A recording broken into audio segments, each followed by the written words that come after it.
Bienvenue sur le ring, Nassim Al-Kherf. Merci à vous de m'accueillir sur le ring, comme tu dis. Merci en tout cas d'avoir accepté l'invitation sur le ring. L'ODJ, je rappelle que vous êtes journaliste sportif football à SNRT News. Exactement. On y est presque, Nassim. On y est là déjà. On y est, hein, en France, on n'est plus qu'à quelques heures. 3 rounds, 3 mi-temps, 3 thèmes pour ce ring avec vous. Premier round, Maroc-France, David contre Goliath, point d'interrogation. Vous nous direz ce que vous en pensez. Qui est David et qui est Goliath pour cette confrontation qui est singulière et unique, parce que c'est la première fois que le Maroc et la France se rencontrent dans une compétition officielle. Ouais. Deuxième round, la thématique Nia, cette fameuse Nia de Walid Regragui. Est-ce qu'elle suffira, selon vous, pour gagner et battre la France? Et troisième round, Hakimi et Mbappé, la clé du match avec un point d'interrogation. Vous avez vu comment cette vidéo virale qui sont fait tous les deux. Ça marche. Mbappé qui a dit clairement Hakimi, qui est son copain, ouais, ils sont très je vais te détruire. Ah, bien sûr. Ça, c'est les mots de Mbappé. On revient sur le premier round. Maroc-France, David contre Goliath. Est-ce que vous considérez qu'effectivement, cette confrontation entre le Maroc et la France, c'est en demi-finale de Coupe du Monde, c'est David contre Goliath? Attends, je vais voir avec mon coin, là, dans le round, qu'est-ce qu'ils en pensent. Mais sérieusement, plus sérieusement, je pense que David contre Goliath, on s'est habitué. Cette Coupe du Monde, ça fait un bout de temps qu'on y est. Ça fait un mois, mine de rien, on finira le mois, quoi qu'il arrive. On a tout le temps été le petit. Ouais. Face aux géants, depuis le début. Même face à la Croatie, je pense que c'était. Les gens en parlaient un peu, on disait qu'on. Ça, c'était en phase de poule. On était perçu comme le petit poussé. Mais depuis le début. Ça veut dire que depuis le début, on tombe sur plus fort. À part le Canada, contre qui on a joué un peu à armes égales, mais tout le temps, on est tombé sur plus fort, sur le papier. Après, c'est le cas aujourd'hui. Didier Deschamps, sélectionneur français, considère que c'est les chances de l'emporter pour la France, elles sont de 50%, et les chances de l'emporter pour le Maroc de 50%, donc 50-50. Est-ce que vous partagez, vous, ce point de vue? Pragmatique qu'il est, il ne dira pas le contraire, parce que sinon il mettra beaucoup trop de pression sur son équipe. Chose que je pense que je suis Deschamps depuis un bout de temps, c'est pas son style. Je peux vous assurer que Deschamps il prépare le Maroc comme il aurait préparé le Brésil, comme il aurait préparé l'Espagne, comme il aurait préparé n'importe quelle nation. Vous êtes sûr de ça? Nassim Al-Kherf, aujourd'hui, sûr à 100%. Le Maroc qui rencontre la France en demi-finale de Coupe du Monde, ça aurait été différent si ça avait été la Croatie, si ça avait été l'Argentine, Je pense que la Croatie aussi nous a pas pris de haut. D'ailleurs, on a joué un match où on dirait qu'on était deux équipes de miroir, l'une en face de l'autre. On se ressemblait beaucoup dans le jeu, dans ce qu'on attendait de l'autre. Mais les choses ont changé au fil des matchs parce que le contexte n'est plus le même. À un moment donné, on cherche la victoire. Contre la Belgique, on va aller chercher, on arrive à faire mouche. La même chose au Canada, d'entrée, on va aller chercher, on arrive à faire mouche. Après, on a un match très compliqué à gérer qu'on a extrêmement bien géré. Donc Deschamps a très bien vu ça, a très bien suivi l'équipe nationale et croyez-moi que moi, je vous le dis aujourd'hui, la France sera prête comme si elle allait jouer le Brésil. En même temps, il y a le poids de l'histoire aussi. On ne refait pas l'histoire, Nassim Al-Kherf, vous le savez mieux que moi. C'est un derby. Donc voilà, c'est un derby, il y a une vraie adversité aussi.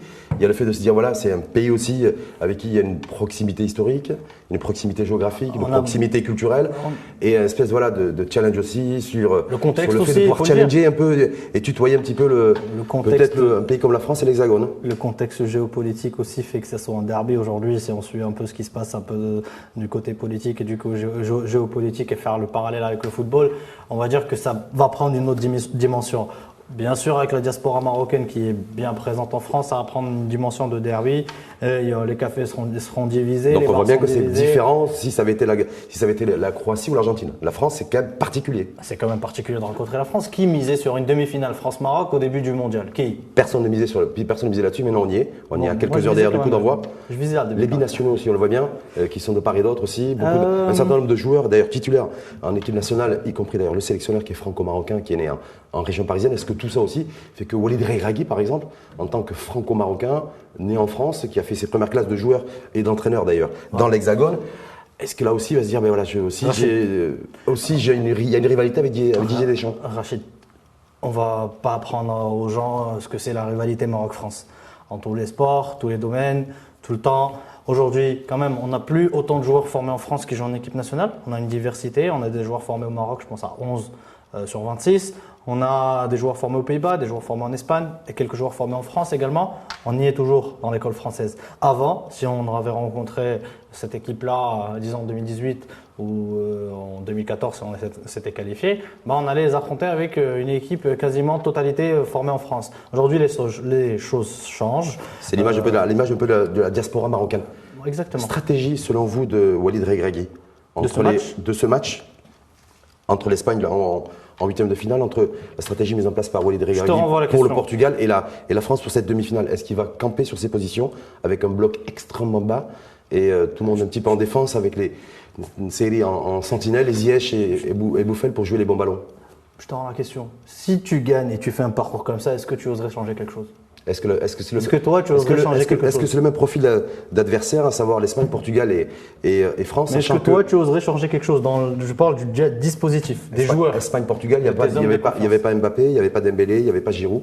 Là, ils sont aux côtés de l'Hexagone. Il n'y avait pas Griezmann non plus. Il y avait Raphaël Leao, il y avait Cristiano Ronaldo, il y avait Bernardo, il y avait un Bruno Fernandes au sommet de son art qu'on a pu voir. Qui a manqué de réussite. Il y avait des super joueurs, ils ont 2 effectifs. En Espagne, on en parle, il y avait des Pedri, mais on en sort parce qu'au final, sur le terrain, c'est 11 hommes contre 11 hommes. Je pense que l'équipe qui aura le plus envie et l'équipe qui aura le plus la niaque va le remporter parce qu'on parle d'une demi-finale de Coupe du Monde. Une demi-finale de Coupe du Monde se joue d'abord dans les têtes, dans les duels, avant qu'on parle de tout ce qui est tactique et technico-tactique. Duel et physique, justement. Vous avez suivi comment France-Angleterre, qui a suivi d'ailleurs le quart de finale contre le Portugal. On a vu un match extrêmement intense physiquement entre la France et l'Angleterre. Comme le nôtre, en première mi-temps, c'était irrespirable. Très physique, Nous, on a des joueurs qui ont eu du mal à finir le match. On a même vu Ziyech qui n'est pas sorti sur blessure. En tout cas, suite à un choc. Petite blessure. Voilà, petite blessure musculaire en tout cas. Est-ce que là, il y a une inquiétude, selon vous, à nourrir sur la capacité de nos joueurs et des 11 joueurs qui seront sur le terrain, des 11 titulaires, à tenir la dragée haute et à tenir surtout l'intensité physique que risquent de mettre les Français dès le début du match? Ils viendront te chercher dès le début du match parce qu'on est quand même un peu plus fatigué. On a eu un parcours très compliqué, beaucoup plus compliqué que celui de la France. Si aujourd'hui on cite les écuries qu'on a rencontrées, on est tombé que sur des gros. La France a quand même joué la Pologne, c'est un peu moins Danemark, solide. l'Australie. Oui. Ça a joué l'Australie, la Pologne ensuite en ça a joué la Tunisie, ça a joué l'Angleterre. Enfin, nous on n'a eu que des costauds. Quand on a vu la France jouer contre l'Angleterre, est-ce qu'on peut nourrir aussi quelques craintes? Moi non, parce que moi je vois une France qui est aussi dangereuse que le Portugal contre la Suisse. Si on avait vu, on aurait eu peur. On a vu le sort, c'est 6-1, on aurait eu peur. Mais une fois sur le terrain, ils vont venir nous chercher. Il faut qu'on soit solide pendant les 10 premières minutes, les sortir, gagner en confiance. 10 premières minutes ou les 20 premières minutes?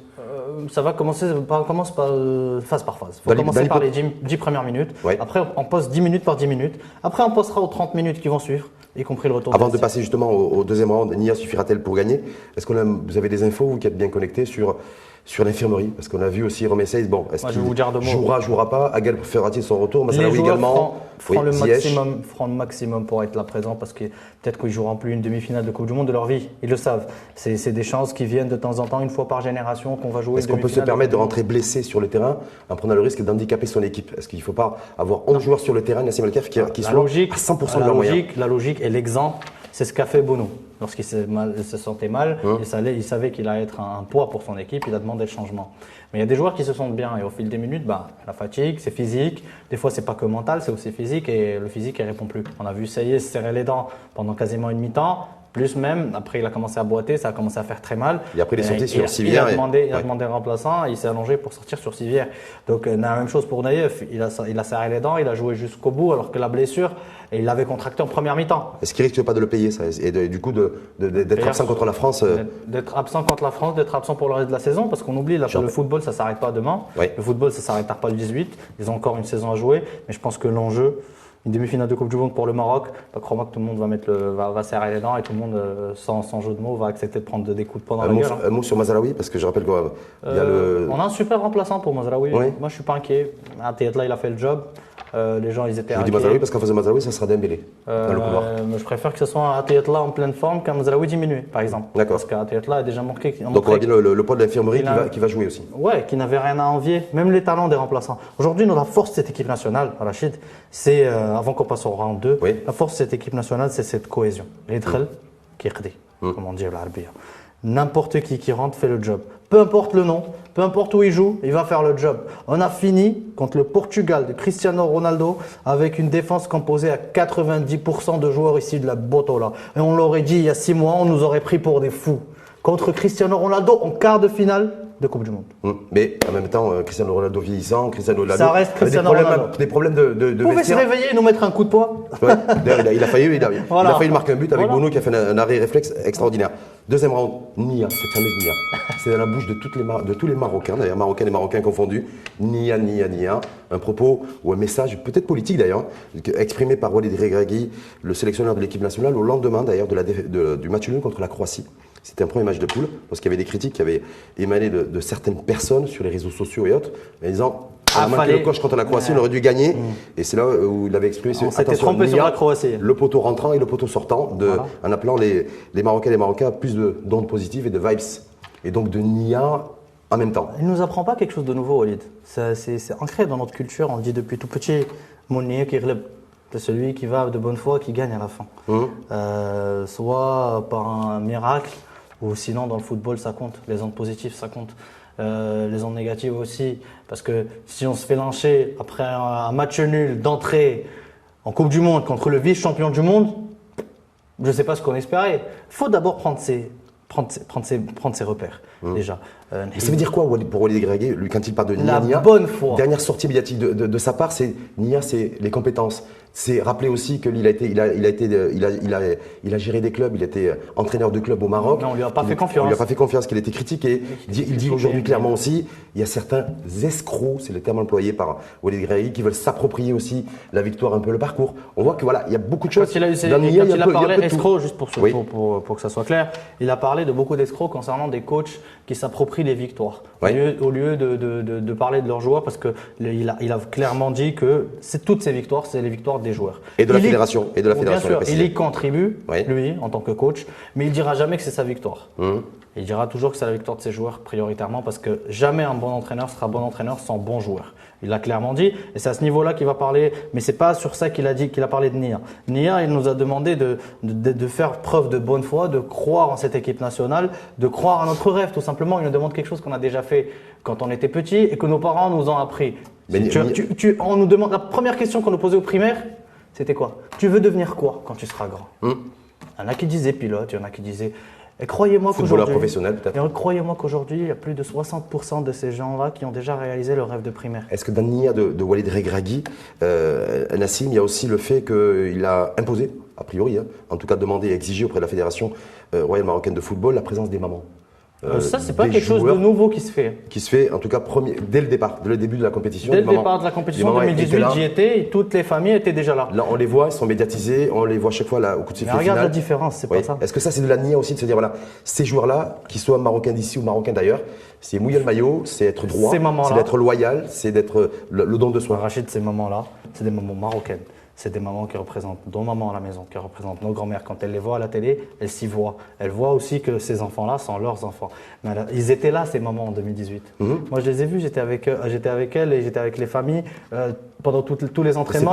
C'est pas des images fortes qu'il y a eu en 2018. Pourquoi? Parce que la valeur de la maman pour Hervé Renard et la valeur de la maman pour Walid Regragui, Hervé Renard, il sait que c'est une maman, c'est sacré, mais il ne connaît pas le terme Mardat al-Walidin.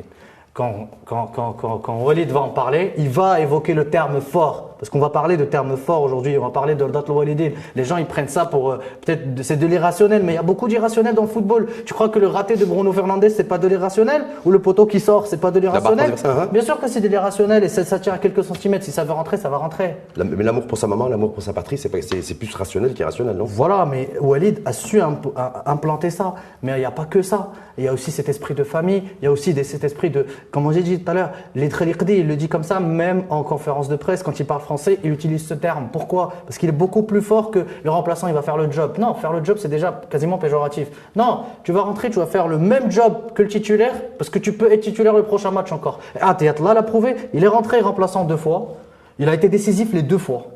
En tout cas, il a hissé son niveau de jeu, selon beaucoup de spécialistes comme vous de foot. Mais est-ce que ça veut dire que le Nia aujourd'hui, c'est aussi quelque chose qui, selon vous, c'est le 6e match, en fait, ça sera le 6e match contre la France. Il l'aurait dit. Alors, est-ce que ça a été le déterminant? Est-ce que on a cru en nous. Très souvent, on dit voilà, il y a 50% de compétences, d'engagement et 50% de chance. Est-ce que le 50% de chance Nia, pour vous, il a pesé? Moi, je suis pour les gens qui disent que la chance, ça se provoque. La chance, il faut y croire. Il faut d'abord croire en ses chances. Croire en ses chances. Comme ça, s'il y a un petit peu de chance qui doit être de notre côté et si le ballon doit prendre notre côté, pour une fois, il l'a pris, on dira merci. Mais il faut la provoquer, il faut y croire, il faut se battre, il faut aller gagner les duels. Parce qu'à un moment, on ne va pas croire qu'en tout le temps on a la chance. Quand il y a Cristiano Ronaldo qui saute les 2 mètres, il y avait Yamer qui sautait plus haut. Yamer, c'est un enfant du pays. Nsaïri, il a failli sauter aussi haut. Donc, Nia, ça fait partie. Il est allé la chercher, Nseri, même si elle était à 3 mètres quasiment, il est allé la chercher. Il est allé la chercher. Parce qu'il y a cru. Grâce à la Nia de Non, Regragui. c'est grâce aussi au travail. C'est parce que sans travail, on peut pas se contenter de dire voilà, c'est une Nia, c'est un miracle alors. Alors que moi, je refuse de dire que ce qu'on vient de faire aujourd'hui en Coupe du Monde, c'est un miracle. C'est pas un miracle, c'est un exploit. C'est pas un miracle. Je l'ai dit depuis le premier jour. Et alhamdoulilah, le sélectionneur l'a dit. La dernière conférence de presse, il a dit que c'est pas un miracle, mais c'est le fruit de notre travail. Et si tu reviens sur mes premiers articles, je disais qu'il faut arrêter d'utiliser le terme miracle pour ce que vient de faire le Maroc, parce que les moyens qui ont été donnés à cette sélection équivalent les moyens donnés à l'équipe de France, équivalent les moyens donnés Sauf que c'était par rapport au temps imparti pour Walid Regragui. Mais il fallait juste qu'on croie en nos joueurs, en nos Marocains, en notre sélectionneur, en notre fédération pour emmener tout ça. Est-ce que avant de passer au 3e round, Nassim Lekaf, est-ce que ce Nia, parce que je vous le dis, je le disais, je le répète, je pense que vous allez le confirmer, tous les Marocains en parlent. C'est Nia, Nia, Nia. Les Marocains qui sont allés au café en train de regarder le match ou à la maison, c'est Nia, Nia, Nia. Est-ce que cette Nia va rester après le 18 ? Parce que Walid Regragui, dans ses sorties, il a dit voilà, cet état d'esprit, en fait, moi je l'ai inculqué, j'y tiens beaucoup pendant toute la durée de la Coupe du Monde. Après le 18, Rachid, ce qu'on a vécu, c'est exceptionnel. Il restera dans les annales du football. Cette Coupe du Monde, c'est déjà la nôtre. Peu importe le champion, je te dis. C'est déjà la nôtre parce que tout le monde a parlé de nous, tout le monde a parlé du Maroc, tout le monde a sorti les cartes pour revoir où est-ce qu'il est le Maroc pour être sûr. Parce que s'il y avait des doutes encore chez quelqu'un aujourd'hui, il le sait très bien. Tout le monde a su c'est quoi cette passion, cette folle passion que vous avez. Mais au final, qu'est-ce qu'il a fait, Walid ? Il a changé les mentalités, comme il est dit souvent. Parce que nous, Nia, c'est un choc des mentalités ? C'est une certaine façon de nous rappeler qu'on a toujours fait preuve de bonne foi dans cette société marocaine. Et le jour où on a commencé un peu à s'égarer, à oublier tout ça, on a commencé à retomber dans les valeurs en tout cas. On a perdu beaucoup de nos valeurs. Walid n'a fait que rappeler nos valeurs. Aujourd'hui, on y est. Mais juste un point par rapport à Nia. Aujourd'hui, Walid, il a totalement changé les mentalités parce qu'il nous a permis de rêver. On y a cru. Comme des fous au début. Il y en a qui ont cru, il y en a qui l'ont pris pour un fou. Au final, croyez-moi que même ceux qui l'ont pris pour un fou, ils étaient sur les tables en train de danser dimanche dernier. Y compris ceux qui l'avaient critiqué en tant que joueur. D'ailleurs, il leur a rappelé dans une sortie médiatique. Voilà. En les nommant d'ailleurs, parce qu'il les a nommés dans une conférence de presse. 3e round, Hakimi Mbappé. Est-ce que c'est la clé du match ? Parmi tant d'autres. Ils jouent ensemble, ils sont copains, ils sont potes, coéquipiers au PSG. On a vu Mbappé d'ailleurs venir à l'hôtel pour séjourner les Marocains. On va jouer Mbappé. Oui. Est-ce que Mbappé fait peur ? Est-ce qu'il vous fait peur vous ? Est-ce que nous on lui fait peur ? Ouais. Parce que est-ce qu'il a déjà joué contre un attaquant contre un défenseur aussi rapide qu'Achraf ? Non. Il joue avec Achraf Hakimi. À l'entraînement, ils ont joué l'un contre l'autre. Ils entendent de se jauger. Ouais. Mais est-ce que lui, il a déjà rencontré un défenseur aussi rapide que lui ? Non. Est-ce que Hakimi a rencontré un attaquant aussi rapide, à part dans les entraînements ? Déjà rencontré ? Non. On a peur de Kylian. Comme lui est inquiet par rapport, parce qu'il le connaît parfaitement, c'est son pote, il le connaît comme personne le connaît. Mais quand Mbappé dit à Hakimi dans cette vidéo virale, on est potes, on est copains, mais demain sur le terrain, je vais te détruire. Fin de citation. Croyez-moi qu'il va dire la même chose, Achraf. Parce que parmi les clés de ce match, c'est essayer de museler Mbappé. Essayer de museler le collectif français parce qu'on se focalise sur Mbappé. Est-ce que c'est la même chose ? Attention, museler Mbappé, c'est pas museler le collectif. Non, attention, c'est ça le piège où est tombé l'Angleterre. Parce qu'avant le match de l'Angleterre-France, tous les médias parlaient du plan anti-Mbappé. Avec Walker d'ailleurs qui était. Du plan qu'on va reposer Kyle Walker pour qu'il s'occupe de Mbappé. Finalement, Mbappé a une seule accélération et Walker il était loin derrière. Hein. Pourtant, Walker il fait partie des joueurs les plus rapides du monde. Faut pas l'oublier. Mais à force de parler Mbappé, on va être absorbé, Rachid. On va être absorbé par Mbappé. Vous dites que l'erreur des Anglais. On prendra le but par Giroud encore comme exactement ce qui s'est passé pour eux. Parce que Giroud, si je m'en souviens, j'ai vu le match brièvement, on était encore dans l'euphorie de la joie. À la 10e minute, il trouve déjà le cadre de la tête.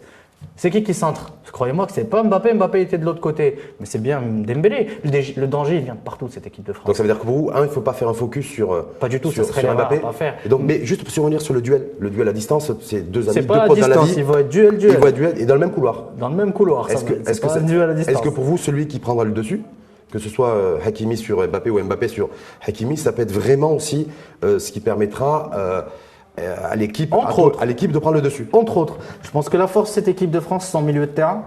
sont très forts dans les duels, ils vont chercher très haut, ils vont presser, ils vont se retourner, ils savent tout faire. Concrètement, leur milieu de terrain, c'est tout faire. C'est frapper de loin. Je pense que c'est même un mal pour un bien de Deschamps, les blessures de la vieille garde, on va dire, des Pogba, des Kanté, etc. Parce qu'il a lancé les jeunes dans le grand bain. Et ces jeunes-là, croyez-moi qu'ils ont faim. Ils ont beaucoup plus faim que ceux qui ont déjà été champions du monde. Il n'est pas tout jeune en tout cas, parce qu'il était déjà à la Coupe du Monde en Russie, là où vous étiez, vous d'ailleurs, Griezmann. Ouais. Pour beaucoup d'observateurs, avertis, en fait, le danger, ça sera pas. Il viendra pas de Mbappé, il viendra pas forcément de Dembélé, il viendra pas forcément de Giroud, mais il viendra essentiellement de Griezmann, qui réalise une superbe Coupe du Monde, chef d'orchestre, qui défend, qui distribue et qui est capable de marquer des buts décisifs. Il viendra de partout le danger. Il faut arrêter de se dire qu'il viendra d'un tel ou d'un tel ou d'un tel. On joue les champions du monde. On ne dit pas un champion du monde. On joue pas Rocky Balboa, on joue l'équipe de France. Tout le monde peut te mettre un but. Varane peut monter de la tête, te mettre un corner, te renvoyer à la maison. Le foot, des fois, c'est comme ça, c'est cruel, c'est comme ça. Comme nous, on peut le faire. Comme ils peuvent dominer et avoir le ballon pendant 80% du temps. On se contente des 20%, on en place un, on ferme, on cadenas, c'est terminé, on joue la finale, la France rentre à la maison. C'est comme ça va jouer sur des détails. Il faut être prêt mentalement, il ne faut pas louper le moindre détail. Je pense que c'est le match où il faut être le plus concentré de tous les matchs, comme l'Espagne. C'est comme pour l'Espagne, on n'a pas manqué de concentration pendant les 120 minutes. Croyez-moi que quand la France, ça peut durer aussi 120 minutes, parce que si on tient la mi-temps à 0-0, on sort gagnant, ils vont avoir du mal à nous battre. Autre duel peut-être, est-ce que vous considérez que c'est un duel ou pas? C'est vous le spécialiste foot. Sur les côtés aussi, hein. On a d'un côté Jules Koundé avec Buffel, voilà, et Ziyech avec Théo Hernandez qui joue latéral au Bayern, à la Juventus de Turin, pardon, au Milan AC. Théo, il est à l'AC Milan. Oui. À l'AC Milan, voilà, au Milan AC. Est-ce que là aussi ça va être aussi la clé? On sait très bien qu'on a nos latéraux qui montent très haut. Eux, ils ont les latéraux. Ça monte pas. Les latéraux aussi qui montent, en fait, qui participent au jeu offensif. C'est pas monté. On a privilégié le premier rôle d'un latéral.